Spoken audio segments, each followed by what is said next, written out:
이 성경 안에는 창세기부터 요한계시록까지 헤아릴 수 없이 많은 그런 사람들의 이름이 나옵니다.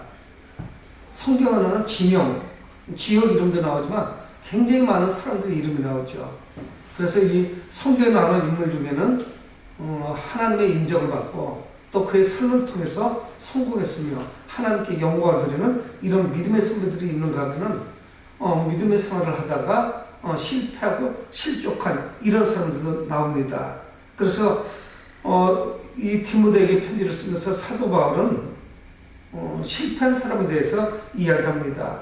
그래서 그 사람들은 믿음에서 파손했다 이렇게 성경은 말씀하고 있습니다.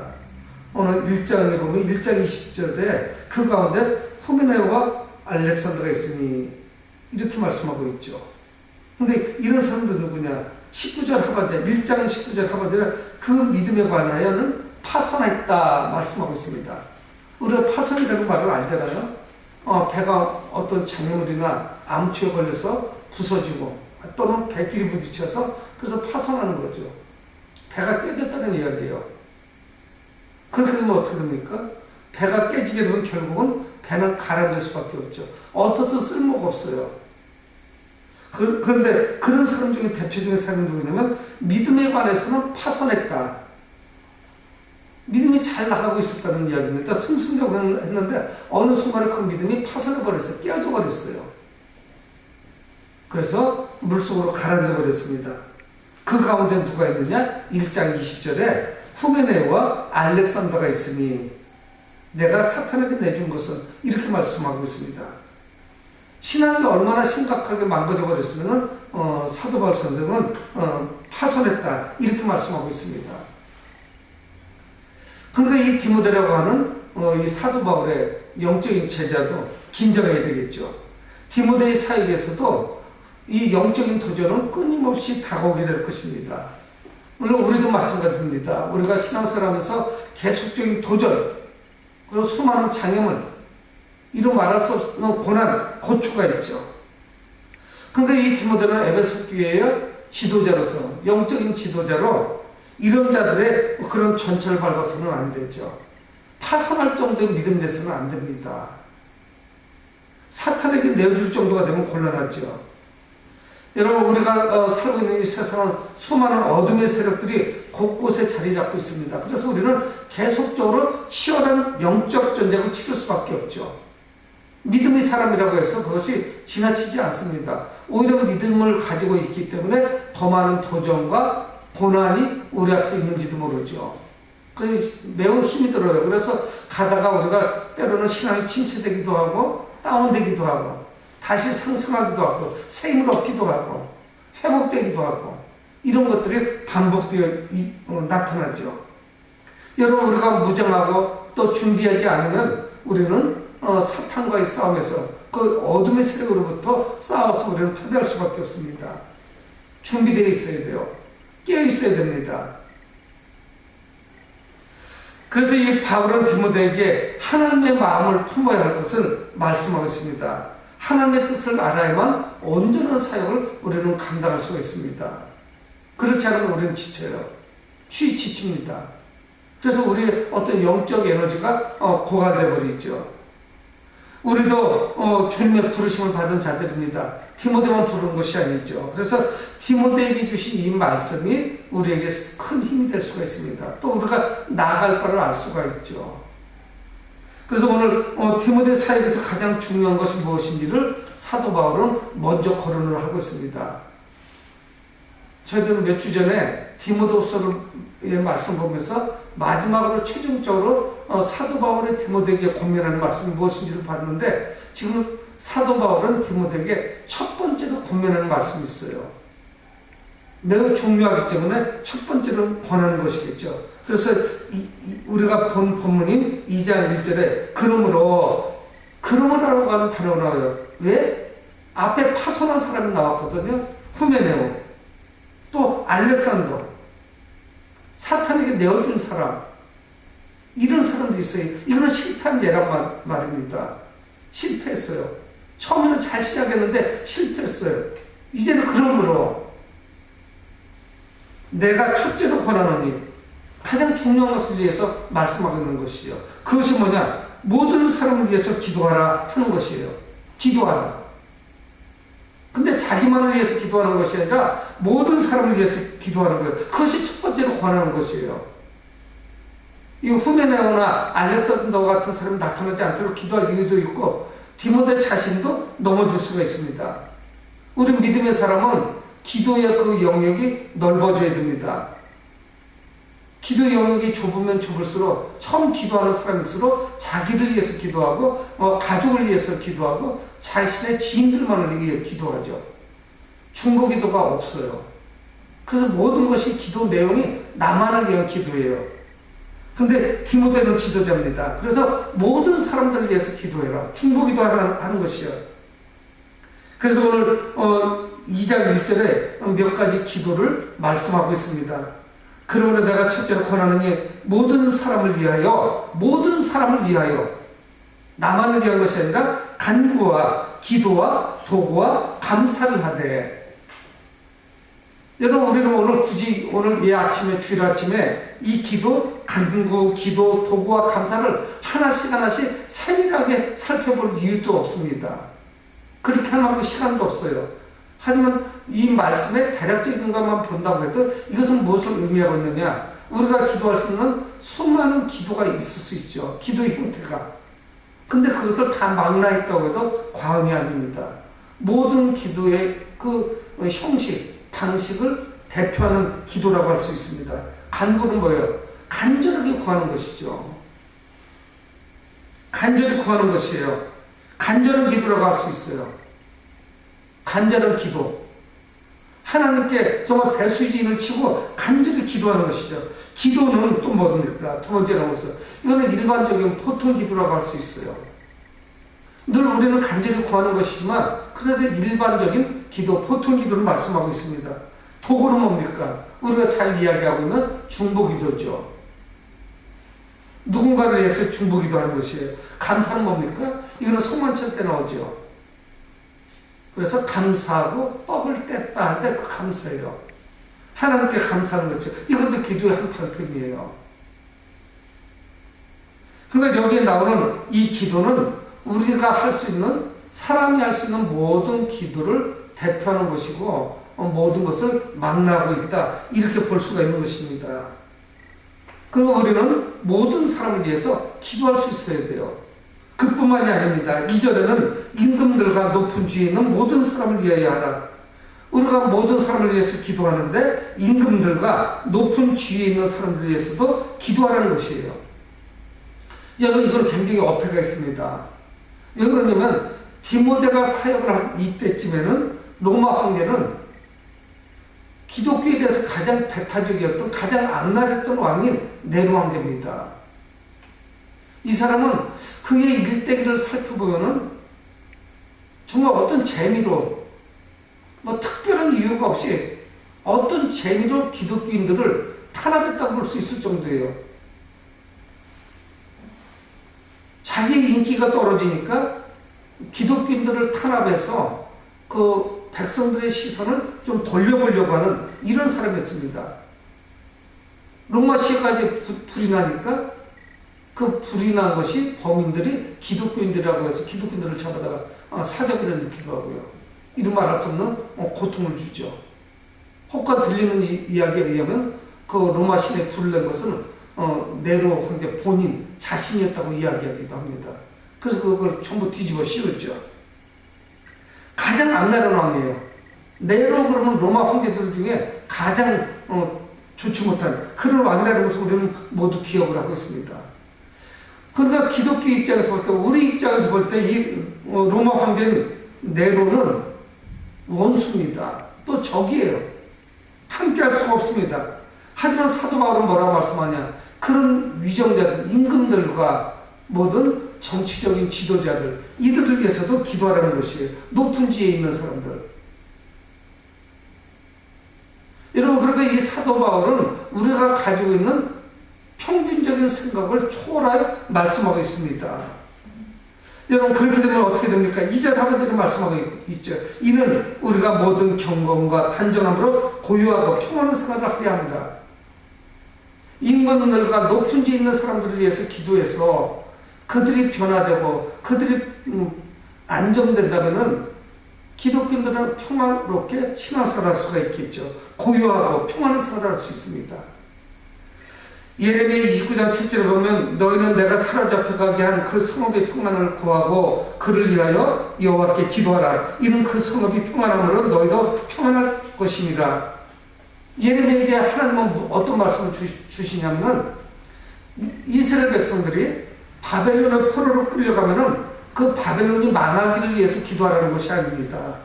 사로잡혀 가게 한 그 성읍의 평안을 구하라는 것이에요. 바벨론을 위해서 기도하라는 거예요. 그들의 평안을 구하고 그들을 위하여 하나님께 기도하라. 왜냐하면 이는 그 성읍이 평안함으로 너희도 평안할 것입니다. 하는 거예요. 여러분 우리의 신앙생활도 나라가 또는 시국이 정치적으로 안정되지 못해서 혼란스럽고 심란하면 우리도 신앙생활을 제대로 할 수 없습니다. 우리는 그런 것을 근래 들어서 최근에 많이 경험을 했죠. 이제 교회까지 나섰습니다. 그래서 이곳에도 모이고 저곳에서도 모이고 서로 상반된 그런 어떤 이슈 때문에 정치적인 문제 때문에 갈등하죠. 예레미야에게 주신 하나님의 말씀이나 그 바벨론 사람들 그들은 원수 아니겠어요? 대적이에요. 그들이 망해야 돼요. 그리고 우리는 돌아갈 수 있어요. 근데 그 성읍을 위해서 하나님 기도하라는 것이에요. 그 성읍이 평안해야만 유대인들, 이스라엘 백성들도 평안할 수가 있는 것이죠. 디모데에게 주신 말씀도 마찬가지입니다. 임금들과 높은 지위에 있는 사람들을 위해서 그 모든 사람들을 위해서 기도하라는 것이에요. 여러분 우리의 기도는 편협되어 있습니다. 그래서 한정된 사람, 내가 하고 싶은 사람을 위해서 기도해요. 그렇지 않으면 관심이 없어요. 또 아니면 나하고 생각이나 사상이나 또는 어떤 추구하는 바가 다르면요 우리는 증오하고 미워해요. 오히려 망하라고 기도합니다. 잘못되기를 원해요. 근데 디모데에게 주신 말씀은 뭐냐? 아마 이런 자들 중에 수많은 사람들이 대상들이 있겠지만은 그들을 위해서 기도할 것을 권면하고 있습니다. 내가 설사 지지하지 않더라도 나하고 뭔가가 맞지 않는다 할지라도 그들을 위해서 기도하라는 거예요. 왜? 그래야만 평안할 수 있으니까. 그들의 평안을 위해서 기도하고 그래야만 믿는 사람들, 기독교인들이 평안할 수 있기 때문에 말씀하고 있는 것입니다. 지도자가 바로 서야 되죠. 어떤 지도자가 지혜로워야 돼요. 바로 서야 돼요. 의로워야 됩니다. 바른 판단을 해야 돼요. 그렇다면은 그 지도자가 내가 지지하든 지지하지 않든 상관없이 좋은 지도자가 되면 백성들은 평안할 수 있죠. 왜 그러느냐? 오늘 3절 4절 말씀하겠습니다. 이것이 우리 구주 하나님 앞에 선하고 받으실 만한 것이니 4절에 하나님은 모든 사람이 구원을 받으며 진리를 아는 데 이르기를 원하시느니라. 가장 중요한 말씀을 하고 있습니다. 4절에서. 왜 그러냐? 우리는 임금들과 높은 지위 네로 황제와 같은 그런 사람이라 할지라도 우리를 망하게 한 바벨론의 왕이라 할지라도 그 성읍이라 할지라도 왜 그들의 평안을 위해서 기도하느냐? 하나님은 모든 사람이 구원을 받기를 원하시죠. 구원을 받고 진리에 이르기를 원하십니다. 그런데 이제 우리는 어떠냐? 우리 마음 가운데 내가 제외시킨 사람, 나하고는 합이 맞지 않는 사람, 나하고는 뭔가 좀 틀어진 사람, 이런 사람들은 적대시해요. 그래서 평생 미워합니다. 그래서 평생 갈등해요. 그거 아무리 잘해도 우리는 박수 쳐주지 않습니다. 그리고 내가 원하는 사람, 좋은 사람이 잘못해도 자꾸 감싸주려고 하죠. 잘못된 그런 성향으로 갈 가능성이 높죠. 그게 우리의 마음이 누구든지 마찬가지예요. 우리는 중립적이고 공평하다고 하지만 그 중간에 서서 양쪽을 다 아우르는 이런 사람은 그렇게 흔치 않아요. 그런 종교인도 마찬가지예요. 종교인들도 편협한 생각을 가지고 있습니다. 너와 나를 분명하게 구분해요. 근데 하나님은 그렇지 않으시잖아요. 모든 사람이 구원받기를 원하신다고요. 그래서 그 사람들이 진리를 아는데 이르기를 원하시죠. 근데 지도자인 디모데가 편협 비겁한 사고방식을 가지고 있고 모든 사람들을 위해서 기도하지 않는다면 하나님의 뜻은 이루어지지 않잖아요. 그러니까 하나님의 뜻이 무엇인지를 알아야만 우리는 기도할 수 있습니다. 간구할 수도 있고 기도할 수도 있고 도구를 할 수도 있고 중보기도 할 수도 있고 감사할 수도 있는 것이죠. 우리는 하나님의 뜻이 무엇인지를 잘 기억을 하셔야 됩니다. 모든 사람이 구원을 받는 거예요. 그러니까 우리는 모든 사람을 위해서 기도할 수밖에 없어요. 우리가 적대시하고 그들하고 함께하지 않을 수는 없죠. 여러분, 상대가 옳든 그르든 우리의 편견으로 인해서 구원의 길이 막히도록 하면 안 되는데 구원 사역이 방해를 받으면 안 되죠. 여러분, 사탄과 맞설 수 있는 유일한 무기가 무엇입니까? 사탄은 내줬다고 했어요. 후메네와 알렉산더는. 그들은 신성을 또한 못 오겠다고 성경 말씀하고 있습니다. 신성을 못 오가지 못하겠대요. 완전히 이 사람들은 타락한 사람들이에요. 우상숭배 앞장서는 사람들 있죠. 1장 그 후반부에서 소개된 이 후메네와 알렉산더는. 여러분, 우리는 기도해야 됩니다. 교회가 바로 서기를 위해서 기도해야 되고 또 우리가 중보기도를 필요로 사람들을 위해서 모든 사람들을 위해서 기도하셔야 돼요. 여러분, 우리가 기도할 때만이 그 불신자가 돌아올 수 있는 것입니다. 아무리 악랄한 사람도 우리가 기도하지 않으면 그는 돌아올 수가 없어요. 그들을 위해서 우리는 기도해야 되는 것이죠. 여러분, 이 디모데 사역의 동기는 무엇입니까? 예수 그리스도의 십자가예요. 그것이 없으면 우리는 기도할 수가 없습니다. 하나님 뜻이 무엇인지 알아야 되고 예수 그리스도의 그 십자가가 우리 삶에 또 우리 기도 생활에 또 우리 신앙 생활에 동기가 되어야 돼요. 그렇지 않으면 우리 신앙은 한 발도 나갈 수가 없어요. 그래서 자주 넘어집니다. 실족해요. 힘들어요. 지칠 때도 있어요. 지치지 않는 사람 누가 있겠어요? 신앙생활에서. 근데 예수 그리스도의 그 십자가, 그것이 내 사역의 동기가 돼서 나를 인도해 주죠. 그래서 내가 넘어지면 그 예수 그리스도의 십자가 나를 이렇게 세워주시고, 그리고 그것이 우리의 발걸음을 인도하죠. 여러분, 모든 사람이 구원을 얻는 길은 무엇입니까? 바로 예수 그리스도시잖아요. 그래서 오늘 4절 5절에 말씀하고 있습니다. 하나님 모든 사람 구원을 받으면 진리를 이루기를 원하시죠. 그래서 5절에 하나님은 한 분이시여 또 하나님과 사람 사이의 중보자도 한 분이시니 곧 사람이신 그리스도 예수라. 하나님은 한 분이십니다. 그리고 또 모든 사람이 구원을 받고 진리에 이르기를 원하시죠. 한 분 하나님은 당시의 모든 수많은 신들과 대비되는 분이에요. 로마에는 얼마나 많은 신이 있는지 모르죠. 헬라 같은 경우는 만신전도 있습니다. 만신. 수많은 신을 다 섬겨요. 온갖 신이 다 있는 것이죠. 로마도 물론 마찬가지예요. 한 분 하나님을 섬기지 않아요. 그러니까 그 당시 유럽을 지배하고 있는 로마 제국, 그들의 신앙관과 기독교인들의 그 신앙관을 대비해서 보여주고 있는 것입니다. 하나님은 한 분이시죠. 그들은 수많은 신을 가지고 있어요. 그러니까 그들은 로마의 많은 신과는 대비되는 그런 하나님이시죠. 또 하나님과 사람 사이의 중보자도 한 분이세요. 누구? 예수 그리스도. 신이 많이 있다면 구원받을 수 있는 길도 많다고 볼 수가 있어요. 근데 하나님은 한 분이십니다. 하나님과 사람 사이의 중보자도 한 분이에요. 그분이 누구냐면 예수 그리스도예요. 그러니까 우리가 구원받을 수 있는 유일한 길은 예수 그리스도 뿐입니다.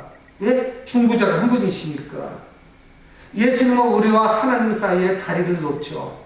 그래서 우리가 하나님께 나아갈 수 있도록 그런 화목하게 하는 제물이 되어주셨죠. 여러분, 예수님은 누구십니까? 죄가 없는 유일하신 분입니다. 죄가 없으신 분이에요. 그러면서 온전한 사람으로 인류의 죄를 대신하시죠. 그래서 오늘 6절을 말씀하고 있습니다. 그가 모든 사람을 위하여 자기를 대속물로 주셨으니 기약이 이르러 주신 증거니라. 하나님과 사람 사이의 중보자이신 예수 그리스도께서 자기를 대속물로 내어주셨다는 것이에요. 마태복음 20장 28절에 인자가 온 것은 섬김을 받으려 함이 아니라 도리어 섬기려 하고 자기 목숨을 많은 사람의 대속물로 주려 함이니라. 예수님이 친히 말씀하셨어요. 인자가 온 것은, 내가 온 것은 나는 섬김을 받으러 오지 않았다. 섬김을 받으셔도 충분하신 분이죠. 섬김을 받으시기에 합당하신 분이에요. 바로 예수 그리스도께서 하나님의 아들이시기 때문에. 그런데 그분은 섬김을 받으러 오신 것이 아니라 섬기러 오셨다는 거예요. 그래서 자기 목숨을 많은 사람의 대속물로 주러 오셨다는 거예요. 여러분, 그저 섬기는 것보다 그분은 어느 정도로 섬기셨냐? 이 땅에 오셔서 십자가에서 죽으시면서 자기의 생명을 대속물로 내어주셨다는 거예요. 누구를 위해서? 최고의 섬김을 보여주시는 거예요. 죄인들을 위해서, 우리를 위해서. 예수님은 그 십자가만이 죄인들의 죄값을 대신하죠. 예수 그리스도만이 우리의 대속물이 되어주십니다. 그분으로 인하여 우리는 의롭다 여기졌죠. 의로 옷 입게 됐어요. 죄인들의 죄값을 대신한 것은 누구냐? 바로 예수님 뿐이에요. 그걸 말씀하고 있는 거예요. 여러분, 모든 사람을 위해서 생명을 주신 예수 그리스도의 그 십자가, 그거를 우리가 기억하고 묵상한다면 우리가 모든 사람의 구원을 위해서 기도할 수 없을까요? 충분히 할 수 있죠. 우리는 기도할 수 있습니다. 하나님의 뜻이 모든 사람의 구원을 받는 것이고 진리에 이르는 것이에요. 예수 그리스도는 우리를 위해서 대속물로 십자가에서 죽으셨어요. 우리가 이것을 묵상한다면 우리 앞에 수많은 난관이 있고 장애물이 있고 힘이 들고 어려움이 있어도 후메네와 알렉산더 같이 파손할 수는 없잖아요. 그러니까 그들은 잘못된 길로 간 것이죠. 그래서 결국 파산하게 되는 것을 우리는 성경을 통해서 알 수가 있습니다. 여러분, 예수 그리스도는 죄 가운데 있는 모든 인류에게 정말 참된 소망이 되지 않습니까? 우리가 지치고 힘들고 어려울 때, 고난 가운데 있을 때, 내가 실족했을 때, 내가 갈 길을 찾지 못해서 헤매고 있을 때, 우리 가정이 또는 개인적으로 우리 자녀들의 삶이, 그럴 때 우리의 참 소망이 될 수 있죠. 우리를 위하여 대속제물이 되어주신 예수 그리스도. 여러분, 우리가 기도할 때 그렇다면 누구를 포용하지 못하겠어요? 하나님께서는 우리를 사랑하셔서 독생자 아들 예수 그리스도를 우리에게 보내주셨는데 우리가 누구를 위해서 기도하지 못하겠어요? 나하고 정치적으로 다르기 때문에? 아니면 나하고 전혀 생각이 딴판이기 때문에? 다른 믿음을 가지고 있기 때문에? 아니면 우상 섬기고 있기 때문에? 그들도 모든 기도해야 될 그 대상 중에 하나가 아니겠습니까? 우리는 기도해야 되고 복음을 전할 모든 사람들을 포용해야 되죠. 관용을 베풀어야 돼요. 포용하지 않고는 기도할 수가 없어요. 저 사람은 불교 신자니까, 저들은 무슬림이니까, 저들은 공산주의가 무신론자니까. 여러분, 이렇게 빼고 저렇게 빼면 누가 우리를 위해서 기도하겠어요? 모든 사람이 되겠습니까? 믿지 않는 사람들은 중보자의 대속물이신 예수 그리스도를 믿기만 하면 그들은 구원받을 수가 있습니다. 그럼 우리의 삶이 무엇인지, 내가 어떻게 구원받은 것인지를 우리는 기억을 해야 되죠. 그리고 이런 양들을 기억하고 그들을 위해서 중보기도 해야 되는 것이죠. 여러분, 예수님의 십자가를 바라보면 우리가 불신자를 마음에 품을 수가 있어요. 그리고 그들을 위해서 기도할 수 있습니다. 모든 사람들을 사랑의 눈으로 바라볼 수 있다는 사실이에요. 여러분, 우리는 타임머신을 타고 2000년 전으로 그 기독교인들 공동체로 돌아가 봅니다. 그들의 눈에, 그들의 마음에 그 당시 정치 지도자인 네로 황제가 그게 사랑스러웠겠어요? 그들이 이쁘게 보였을까요? 그렇지 않았을 거예요. 자기 형제자매들이 쓰러지고 사자굴에 떨어지고 수많은 순교를 당하고 있는데 그들이 좋아만 보이지는 않았을 거예요. 그들이 어떻게 좋게 보였겠어요? 그들이 어떻게 사랑스럽게 보였겠어요? 내 가족, 내 형제자매를 해치는데. 근데 우리가 예수 그리스도의 그 십자가를 내 마음에 품으면 그들도 품을 수가 있죠.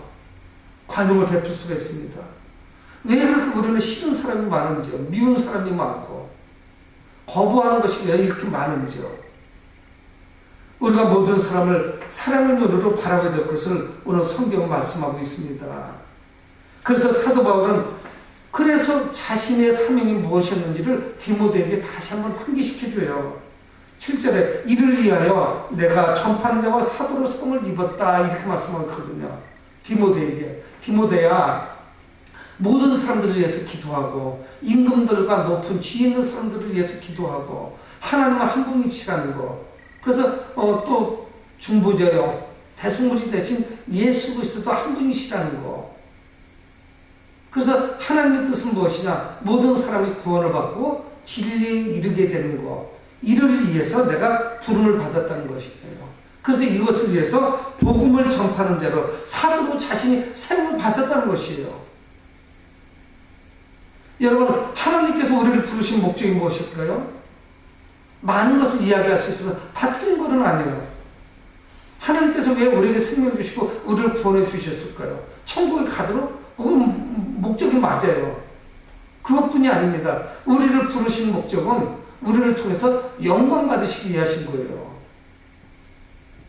그리고 또 하나님께 영광을 돌리면서 또 우리는 그냥 가만히 있느냐? 그것이 아니에요.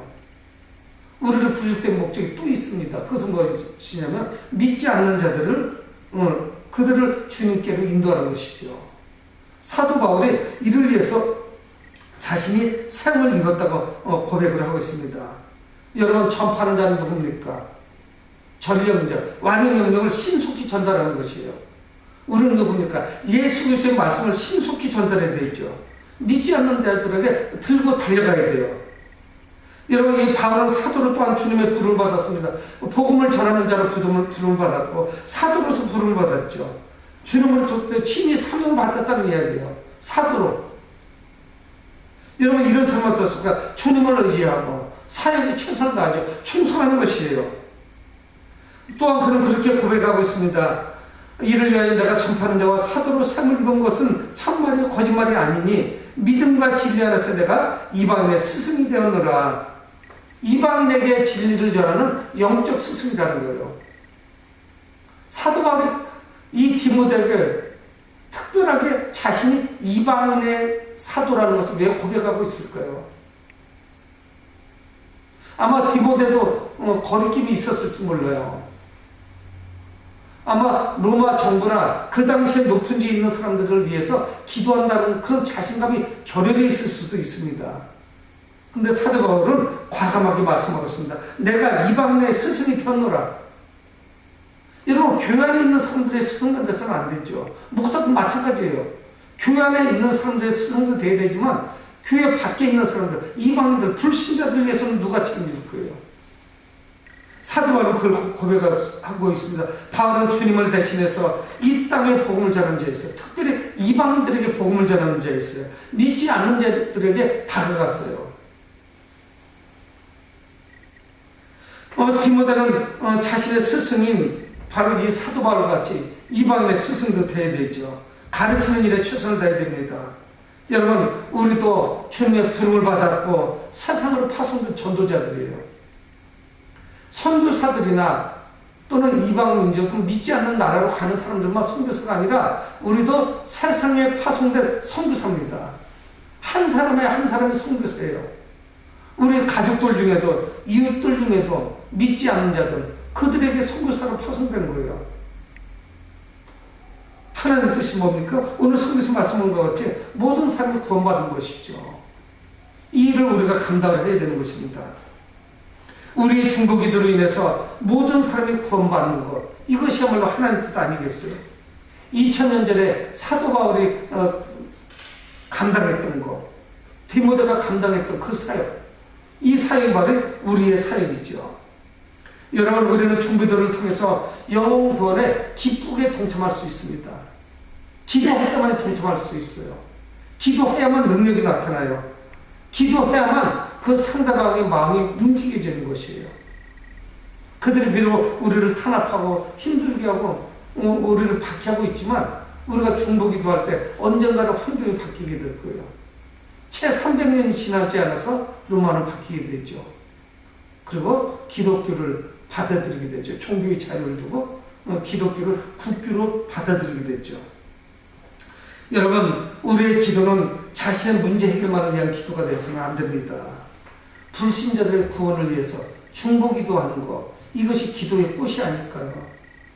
모든 사람들을 위해서 기도하는 것, 수많은 사람들을 위해서 기도하는 것, 이것이야말로 성숙한 신앙이 드릴 수 있는 기도가 되겠죠. 여러분, 영원 사랑하는 마음, 이것이 우리 안에 풍성할 때, 그것이 충만할 때 우리는 기도할 수 있습니다. 그렇지 않으면 우리는 계속 그들을 우리 기도 목록에서 제외시킨다고요. 아니, 저 사람하고 나하고 호도가 안 맞아. 저 사람은 예수 절대 믿지 않을 사람이야. 우리가 판단하고 결정하고 우리가 제외시켜버리죠. 우리 안에 사랑이 있어야 돼요.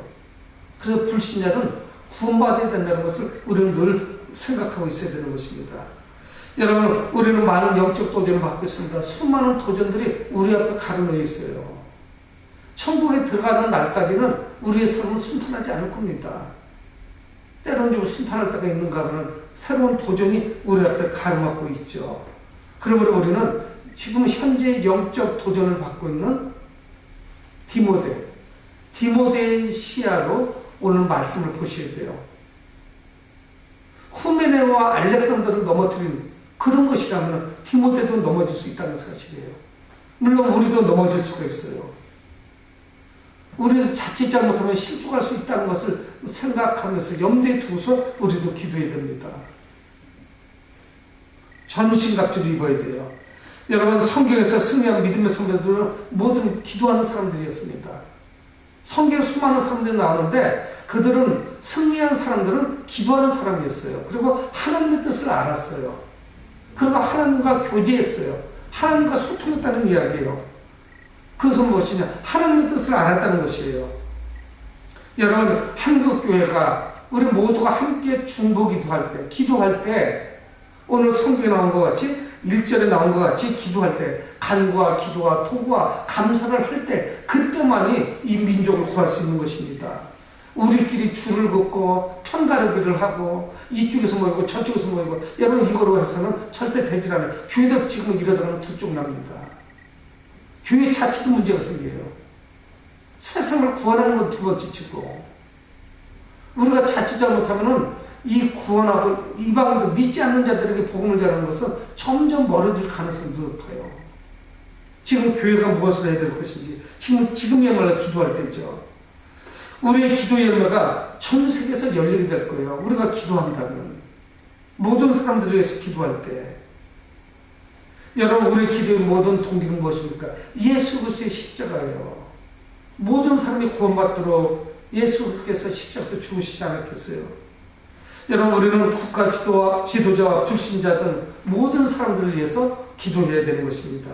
우리의 중보기도에 하나님께서는 분명히 응답해 주실 것이에요. 그래서 내가 첫째로 권하노니, 그래서 사도 바울은 말씀하는 것이죠. 우리의 사명이 무엇이냐? 바로 기도하는 것입니다. 무엇을 위해서? 모든 사람들이 구원받도록, 그들의 구원의 반열에 서도록 기도하는 것, 이것이야말로 우리의 사명이죠. 사랑하는 성도 여러분, 우리의 사명을 잊지 마시고 하나님께 기도하시는 여러분 되기를 주의 이름으로 축원을 드립니다. 고마우신 아버지 하나님, 은혜를 감사합니다. 우리를 부르셔